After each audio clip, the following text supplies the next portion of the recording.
All right, we are live, we are live, we are live. We are alive and we are on live. I'm your instructor, Pierre Hui, aka Mr. P. The P is for patience. Been a little minute for my folks live, Facebook, YouTube, TikTok. Matter of fact, let me get my TikTok together and let me get my screen together so we can share. But if you've been with me before, y'all know the format. We're doing Barber Theory Study as the title suggests. And what we are going to do, we normally start with the CIB, talk with the CIB, talk with it. Talk about the CIB, go over a few things, and then we get into our study. And sooner rather than later, I don't know if I'm going to do it today, but sooner rather than later, we are going to add the quizzing and incorporate that into the live. Now, I do that for my private sessions. And if there is anybody that can benefit from that, just send me a DM. I'm pretty sure my link is still in my bio as well. But you can find me all platforms at Pierre Hui, Pierrehouey, all together. Um, all one word. You can find me there.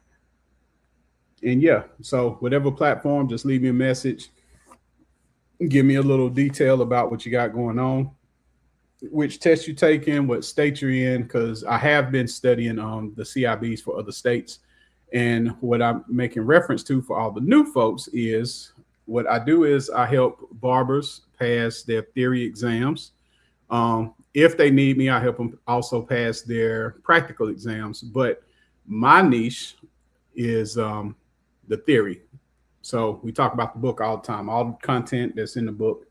And the book being currently, until we change, Milady Standard Barbering. What edition is this?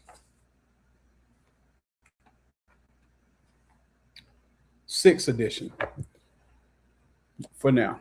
I am actively looking to get into the next edition. But yeah, y'all give me 1 second. Let me get my TikTok together too for live. Let's go live.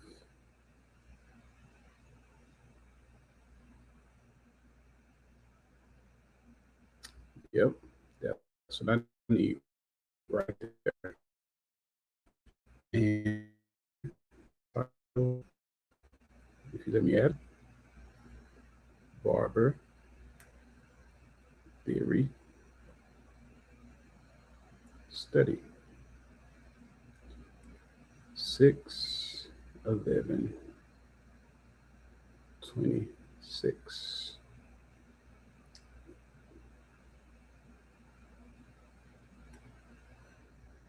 Done. And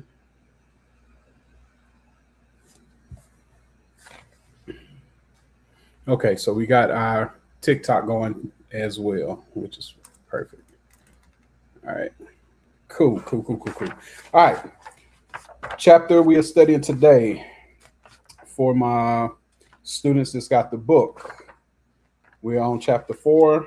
We are talking about infection control principles and practices. We have got up to page 67, the bottom of page 67. Yo, what's up? What's up? Trouble 88 in the building. Listen, hopefully you ain't getting in too much trouble. You know what I'm saying? Anyway, all right. So the last study session we did was viruses. This one that we're doing currently is going to be, the last one we did was bacteria.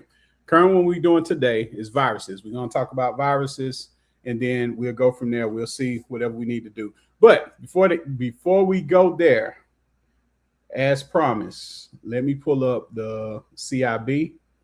If anybody is watching, you get extra credit if you can tell me what the CIB stands for. Leave it in the comments. CIB, tell me what it stands for, and then we're going to talk about it. Can I go here? Yep. Yep. That's what I need. Perfect.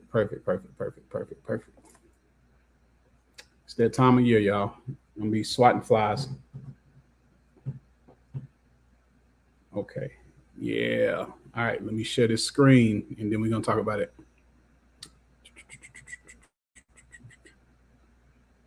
What's up, peoples?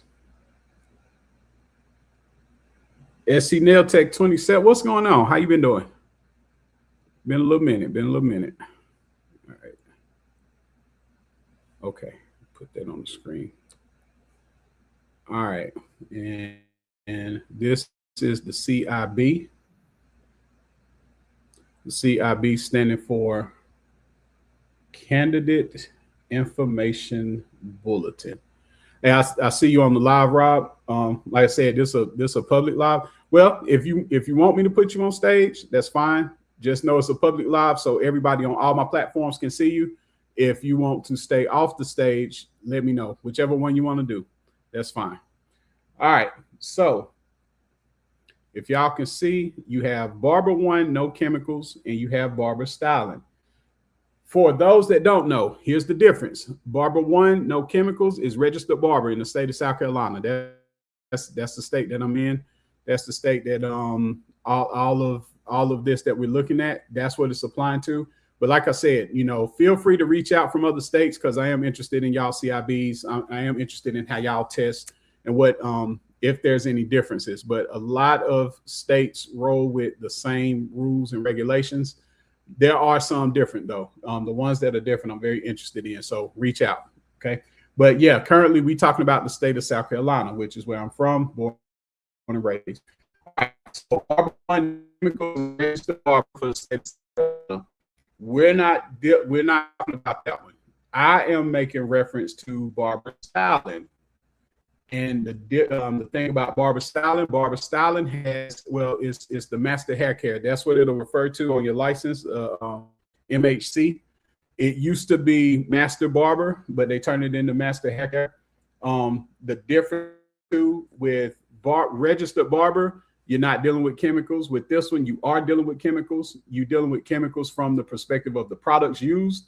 For barbering and barber styling, not only that, general chemistry knowledge, and on top of that, you also using it in the practical use of hair care services. So when you take your theory test, that theory test for barber styling is 110 questions.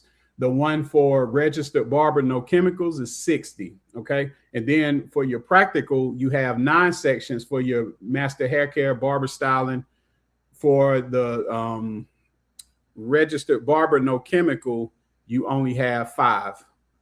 So that's the difference between the two. But I tell everybody, go ahead. T, what's up, baby? T time in the building. Y'all go follow her. All right. When what happens is when you take the test and you pass the test for your master hair care, what happens is when you are eligible to be, well, first of all, you get your master hair care. You can do chemicals, you can do things that's chemically related. It's within the scope. And that is when the inspector comes and they see that you have that and they see that you're dealing with chemicals, they're not going to fine you. They're not going to give you any problems. They're not going to say anything. But also, if you want to be an instructor, when you're eligible to become an instructor, you can be an instructor for master hair care. If you have registered barber only, no chemical, you can't teach master hair care. You can only teach registered barber. That's another added step to that.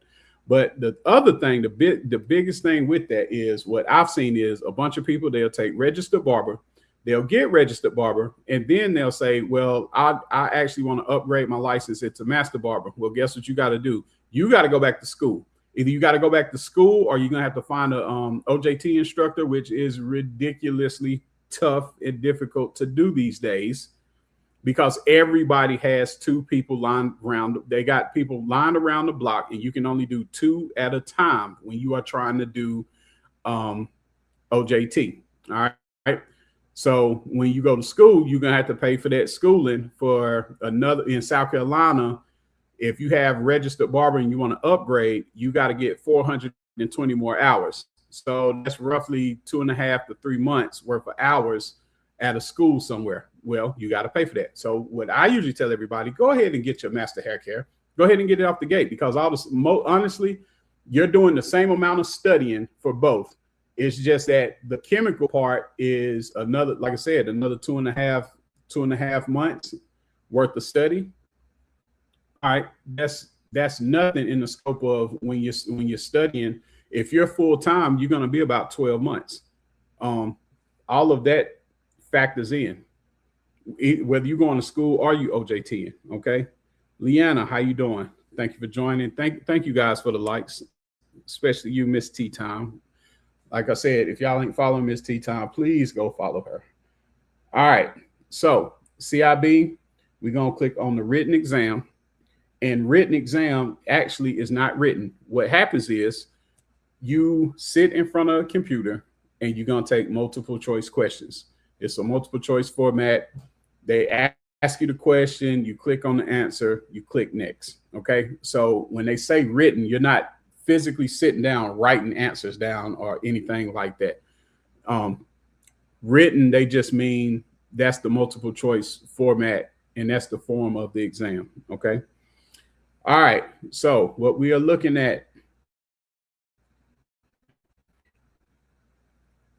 my Facebook and YouTube folks, we are looking at the Candidate Information Bulletin. That's what CIB stands for. Candidate Information Bulletin. This is what they expect of you. Okay. This is State Board literally telling you what they are looking for. We will go about the Candidate Information Bulletin on another video, but just so the main thing is they outline everything from the time you start, from the time you do the overview, from the time you start, from the time you get your hours, all the way to the time you complete your hours and you're setting up to get for your test. All right. Now, here's where it really matters for me, as far as me as an instructor. They have the Barber Styling Theory Examination Content Outline. Those details. The following outlines the scope by the NIC, National Barber Styling Theory Examination. The percentages represent the percentage of items from each domain. The examination contains 110 items, of which 100 items are weighted and contribute to the candidate's final score. Once again, the examination contains 110 items, of which 100 items are weighted and contribute to the candidate's final score. Now, I can tell the difference between somebody that's familiar with this whole process versus somebody that's not. The difference is somebody hears 110 questions, they be like, oh my, somebody that's not experienced or don't know anything, like they haven't been involved on this side of it as far as like being a student. They're the main ones that just think that is a whole lot of questions. It is not.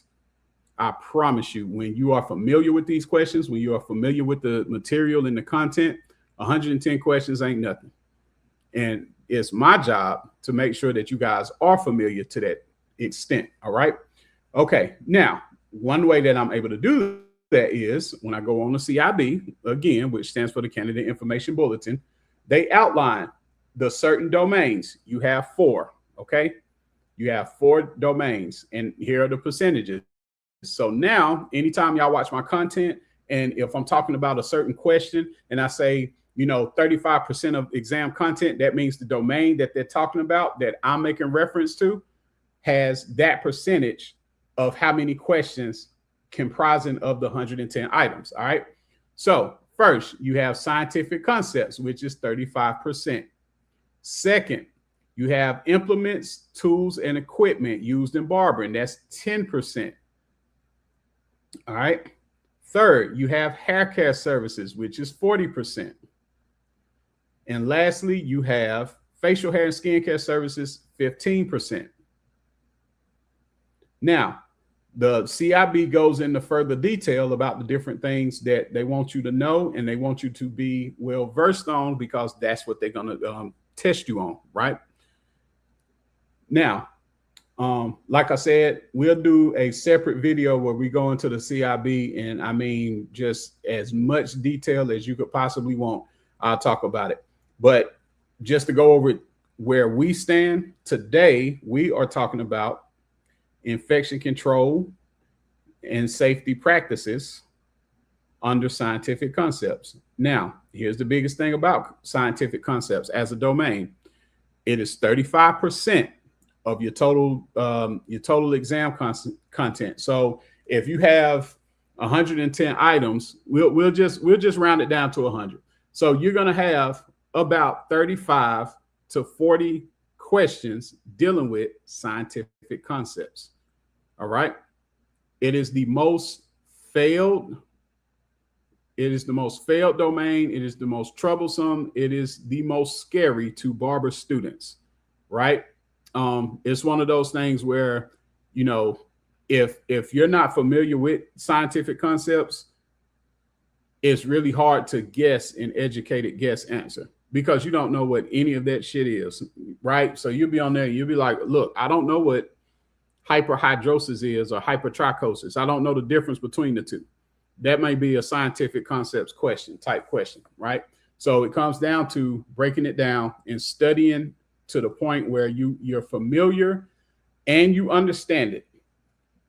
That way, when you take the exam and you have all these different questions, you can, if you don't have the answer already, you can break it down to an educated guess answer because you will be familiar enough to know what all these different things is in the scientific concepts part. All right. A lot of students that I've seen over the years, going on 11 years as an instructor, a lot of students will think that, oh, okay, I ain't gonna do any studying. I'm just gonna go in, I'm gonna take this exam, 110 items, I'm gonna wing it and I'm gonna pass. I will say this, there is over a 95% failure rate for people that are not studying. There is a large, I want to say 60%. I have to go back and look it up, but I want to say there's about a 60% failure rate of people that do study this stuff. They're just not familiar with it, or they don't go over it enough as they should, or they're not purposeful with their studying. Okay. This helps you be purposeful with your studying. So with that being said, we are looking at infection control, safety practices, subcategory, identify how disease and infection are caused and transmitted. Now, out of that, we are going to be talking about today viruses. Hey, Marty. Yes, I will say hi. How you doing? Thank you for joining my live, please. All right. So if you have your book, page 67, viruses. What is a virus? A virus is a submicroscopic particle that infects and resides in the cells of a biological organism. A virus is capable of replication only through taking over the host cell's reproductive function. Viruses are so small that they can only be seen under the most sophisticated and powerful microscopes. They cause common colds and other respiratory and gastrointestinal or digestive tract infections. Some of the viruses that plague humans are measles, mumps, chickenpox, smallpox, rabies, yellow fever, hepatitis, polio, influenza, and HIV, which causes AIDS. One difference between viruses and bacteria. Now, before I go any further, I usually use this as a question. All right, just so y'all know. One difference between viruses and bacteria is that a virus can live and reproduce only by taking over other cells and becoming part of them, while bacteria can live and reproduce on their own. Another difference is that while bacterial infections can usually be treated with certain antibiotics, viral infections cannot, and viruses are hard to kill without harming the host cells in the process. Now, when available, vaccinations can prevent viruses from growing in the body. There are many vaccines available for viruses, but not all viruses have vaccines. There are vaccines available for Hep B or hepatitis B and varicella, which is the virus that causes shingles. And you should strongly consider receiving these vaccines as well as vaccines for the seasonal flu and pneumonia. All right, so one more thing to recap. All right, when we're talking about a virus has to take over a host cell and reproduce within it. Bacteria do not. Okay, that's one big difference.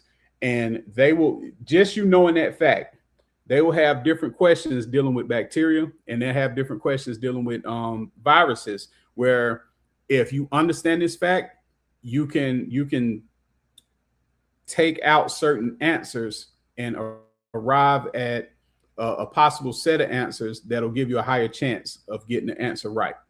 right? Like I give example. They'll ask a question where they'll say, okay, which one is a single cell microorganism with both plant and animal characteristics? All right. Well, if you know viruses is if you know viruses don't have both animal and plant characteristics, you can already X that out as an answer. And then now your chances went from 25% to 33% for whatever question that you're going to ask you, just off of you knowing that. On the flip side, if they say, okay, if they say which pathogen is responsible for HIV and HBV, well, you know the V stands for virus, so you know it's not a bacteria. You know HIV stands for, you know, the V in it stands for V.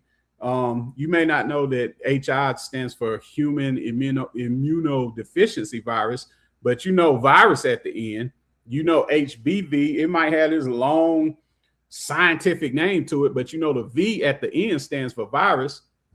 There you go. You have questions like that are on the official exam that have a high percentage, a high yield, high percentage chance of being on the test. Certain things like that, those become give me questions. And you'll be surprised how many people miss those because, again, they haven't went over this at all. They haven't went over the any part of the scientific concepts part. They haven't went over it at all. When just you being a little bit familiar will help you in a tremendous way. All right, next, we're going to talk about biofilms. Biofilms technically are still in the, they're still kind of in the neighborhood of viruses, okay? What's up, Nate? How you doing? Sarah, how you doing? Key, how you doing? My biz, how y'all doing? Thank you for joining the live. Biofilms are colonies of microorganisms that adhere to environmental surfaces as well as the human body. They secrete a sticky, hard to penetrate protective coating that cements them together. The biofilm grows into a complex structure with many kinds of microbes. The sticky matrix substance holds communities together, making them very hard to pierce with antisepsis, antimicrobials, and disinfection. It keeps the body in a chronic inflammatory state that is painful and inhibits healing.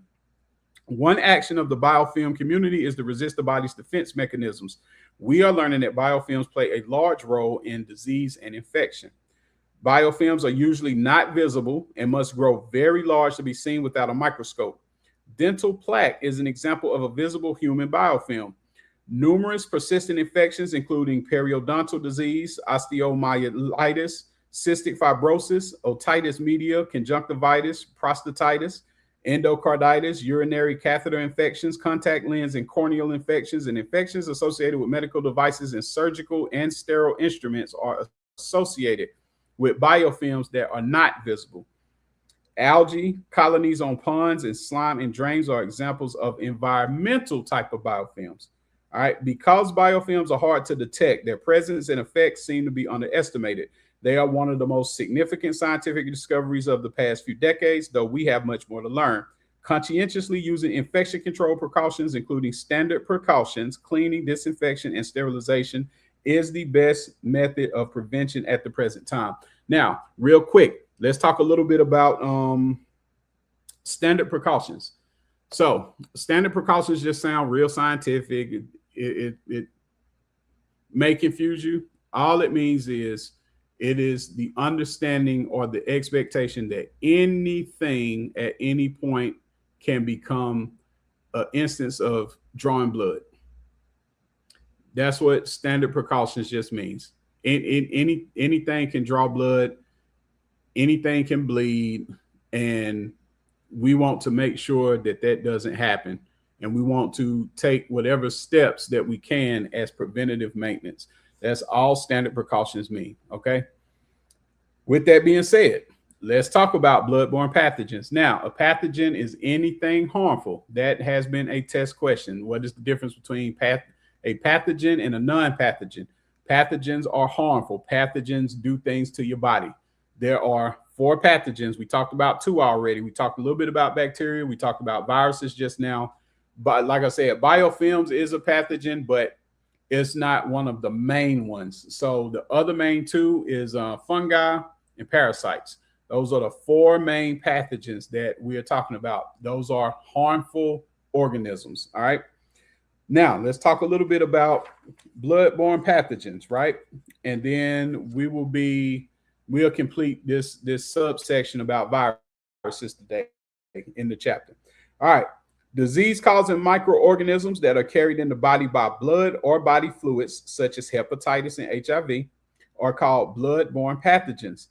In the barber shop, the spread of bloodborne pathogens is possible during haircutting and shaving services whenever the skin is broken. Use great care to avoid cutting or damaging the customer's skin during any type of service. Listen, I can't agree with that enough. I cannot agree with that enough. It's easier than you think to draw blood.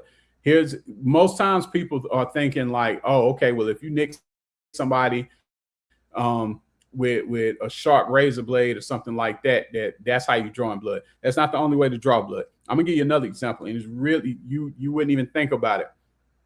When somebody is cutting your hair and they fold your ear down right at the back right here, if I fold it down too much, it can break the skin right there. It's really, really, really easy to draw blood that way. Very easy. It's not drawing a lot of blood. You're just breaking the skin a little bit if you use too much pressure. Like if I grab right here and I just pull just pull with a little bit of pressure, I can break the skin right there. And next thing you know, now you got a break in the skin, which is not the same as a cut, but it produces blood as if you were cut. All right. It's not nothing crazy where it'd just be, drizzling down your neck and, you just turn your shirt red or something like that. No, but you can see it. And I've seen people do that, just handling the ear area just too harshly. Okay. I'm going to give you another one drawing blood. Let's say you got razor bumps. You got them tremors and you just raking over them razor bumps. You can pop them bumps. That's considered drawing blood, by the way. Okay. So it ain't just, all right, I cut somebody really harshly with a razor or something like that. There are different ways to make a break in the skin and to draw blood. All right. So bloodborne pathogens that's the thing that we're talking about. You're exposing yourself when you draw blood. There's possible exposition to bloodborne pathogens. So it pays to know about those things because you're able to take the preventative steps that you don't draw blood, number one. And number two, you don't infect anybody with any bloodborne pathogens, which you should be cleaning and disinfecting your clippers anyway.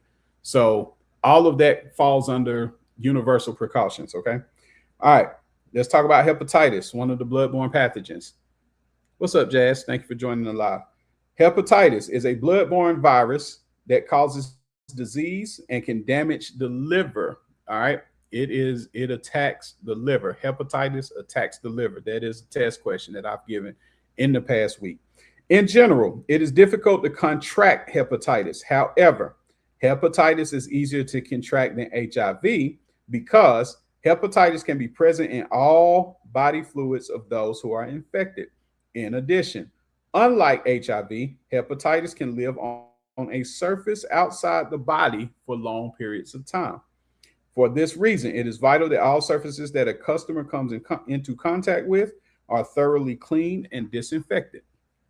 There are three types of hepatitis that are of concern for barbers: hepatitis A or Hep A, hepatitis B or Hep B, and hepatitis C or Hep C. All right.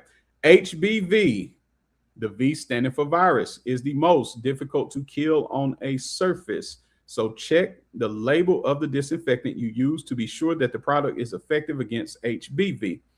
Hepatitis B and hepatitis C are spread from person to person through blood and less often through other body fluids. What's up, Miss Lady? Listen, if y'all are not following my girl Brittany, aka Uni No Corn 85, go follow her right now. I love you, baby. I love you. All right, HIV. Let's talk about HIV and AIDS. The human immunodeficiency virus, abbreviated HIV, the V standing for virus, is the virus that causes acquired immune deficiency syndrome, abbreviated AIDS. AIDS is the disease that breaks down the body's immune system. HIV is spread from person to person through blood and less often through other bodily fluids such as semen and vaginal secretions. A person can be infected with HIV for many years without showing symptoms, but testing can determine whether a person is infected within 6 months after exposure to the virus. Sometimes people who are HIV positive have never been tested and do not know they have the potential to infect others. HIV is spread mainly through sharing of needles by intravenous drug users and by unprotected sexual contact. Less commonly, HIV is spread through accidents with needles in the healthcare settings. The virus is less likely to enter the bloodstream through cuts and sores. Let me say that one again. Thank you for the likes. The virus is less likely to enter the bloodstream through cuts and sores. That don't mean that it doesn't. It doesn't, excuse me. Don't mean that it does not, though, and that it cannot, because it can. Okay. That's some, again, just going back with what we was talking about breaking the skin and being exposed and things like that. This again, these certain things, these certain viruses, they're blood-borne pathogens that spread through the blood. So if you prevent the maintenance, if you prevent the blood exposure, then you're preventing these blood-borne pathogens from basically infecting you. Okay. If you accidentally cut a client's skin, the tool will be contaminated with whatever might be in the client's blood, including HIV. You should not continue to use the implement without cleaning and disinfecting it. Continuing to use a contaminated implement without cleaning and disinfecting it puts you and others in the barbershop at risk of infection. All right. Basically, just something to think about. Make sure your clippers are clean. Make sure you are clean. If you draw blood, there is a certain procedure to make sure that you handle it. Okay. Again, those are universal precautions. Use your universal precautions to get you to a spot where you're protecting your client at all times and you're protecting yourself at all times. Because again, these are blood-borne pathogens. They can enter different ways. Okay. Another one that I didn't talk about: nails. Your nails. You can draw blood underneath your nails. Like if certain people that bite their nails, sometimes they draw blood when they bite their nails. You don't know what kind of barber cuts their nails or bites on their nails, thing like that. But that hair, all that stuff that you're doing when you're cutting hair, if you're not wearing gloves, it can get under your nails too. That can get through your bloodstream. So that's another one. It's just certain different things that people aren't thinking about that can initiate blood-to-blood contact. You just have to be aware of it and just know at all times what you're doing as preventative maintenance. That's where I'm trying to go with that. All right. So that is the virus part. We went through the whole virus part. We're going to stop there today. I love going live, y'all. Still coming back, and anybody that knows me knows the sessions longer and longer. And the reason I do that is beneficial to the actual students that are tuning in. So I have, of course, I have just random people just coming in and out of my lives, and that's just generally curious. But I have students. I have students on, and in partnership with Carolina Barber Institute. Shout out to my boy Rudy, that I'm teaching as far as the theory is concerned. So yeah, the videos, they'll be going a lot rating for those that are interested. We will go into the multiple choice quizzing within the live as well. And that gets really, really fun. It gets really fun. Stay tuned. You can find me when it comes to Barber Theory, where PIERREHOUEY. Now, if you care about different things outside of the barbering, you can find me at The New Method. And what I mean by that, anybody again knows I love movies, TV shows, books, magazines, art, music, blah, blah, blah. I love talking about that on a different channel. Sometimes you'll see some of that here. You'll be seeing a little bit of that here because it's been requested. Nothing crazy though. I ain't gonna overload y'all with movie review stuff on camera. You can find me my other channels at The New Method. TheNewMethod, man. All right, that being said, and get up out of here. Thank you guys for joining. Like I said, if y'all are not following my friend Miss Tea Time and Uni No Corn, please go follow them. My girl Brittany, aka Uni No Corn, is probably the best loctician I have ever seen. She is outstanding, and I love her to death. All right, y'all. We up out of here. I will see y'all soon. All right. Peace.